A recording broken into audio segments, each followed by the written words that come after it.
намаз оқып жүрсіз, мінезіңіз дөрекі. Намаздан қаншалықты пайда болды? Зекет беріп жатсыз, мақтанып жатсыз, міндетсініп жатсыз зекетті алып жатқан адам. Мен саған бердім ғой деп. Қажылыққа бардыңыз, сен қажылыққа бармапсың ғой деп мақтанып отырсың. Амалдың нәтижесі не болды?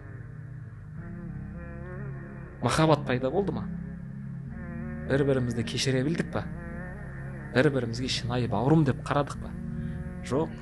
Мешітке кіргенде ондай жылулықты байқамаймыз көп жағдайда. Мешітке кіргенде ондай бауырмашылықты көп байқай бермейміз.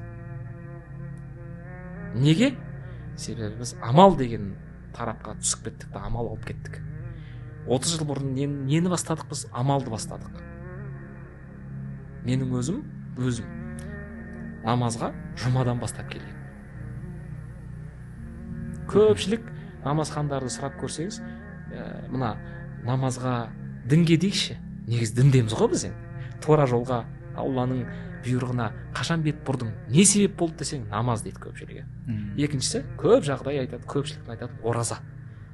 Көпшілік сөйткен, ораза ұстап жүріп намазға өткен. Немесе жұмаға келіп жүріп оразаға өткен. Немесе үшінші топ бар, көпшілігі жасайды, қажылыққа барып келеді да бет бұрып кетеді. Енді сіз зерттеп көріңізші. Бұл адам 5 жылдан кейін, 10 жылдан кейін қарасаң, сол қалпында. Мен сол қалпындамын. Ешнәрсе өзгермеген. Өзгергенім сақал қоям, өзгергенім қолыма зікір қылатын, тәсбих ұстау мүмкінмін, өзгергенім 5 уақыт намаз, мешітте оқу мүмкінмін, өзгергенім субханалла, альхамдулилля, тағы басқа немесе иншалла деген сөздер қосылады маған. Дәрет алып жүрген. Бірақ жан дүние мына Алланың қалап тұрған назар түсетін жүрегім неге өзгермеген? Себебі мен өзгерісті неден бастағам? Қажылықтан бастағам. Өзгерісті мен неден бастағам? Жұмадан бастағам. Өзгерісті мен неден бастағам? Ақшам көп, зекет берумен бастағам. Зекеттің несін көрдім? Сырын көрдім. Шынымен Алланың сөзі хақ екенін көзін жеткіздім. 100 берсем, миллионға қайтарып беретін көрдім де, дәміне кірдім. Бере бердім. Жұмысым жүре берді. Зекет, қажылыққа бардым, қажылық рухани әлем.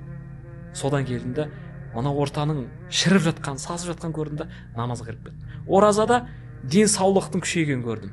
Таза жүргенін көрдім, жеңілдікті байқадым. Жақсы екен деп кіріп кеттім. Намазда рухани бір тыныштық табам. Бір қиналып келген кезде мешітке кіріп, жарты сағат болса да, бұл жалғаннан, қиындықтан бір демалған сияқты боламын да. Содан не істедім? Арғы өзгеріп кеттім да. Енді қарасақ, өзгерістің мына бастамасы дұрыс болмаған екен. Ал өзгерістің бастамасы кіммен болу керек еді? Расулулла. Пайғамбарымыз қалай намаз оқыды?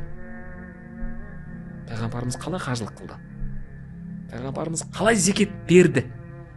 Қалай ораза ұстады? Пайғамбарымыз кім еді? Деп келгенде намазға, ол кісі ешқашан айтпайды, мен бүгін әлсіреп кеттім, маған бір жарты сағат уағыз айтшы. Уағыздан кейін керемет уағыз болды, мош болды. Мен мына уағызың бір 3 күнге жетеді. Әсерлендім. Бір апта өткеннен кейін қайтып бұрынғы қалпына түседі. Жетістік жоқ. 10 жыл бұрын жаттаған 5 сүресі бар, сол сүремен жүр. Кітап оқымаған. Мешіттердегі болып жатқан сабаққа келмейді. Міне өзгеріс сонда бастамасы дұрыс болмаған.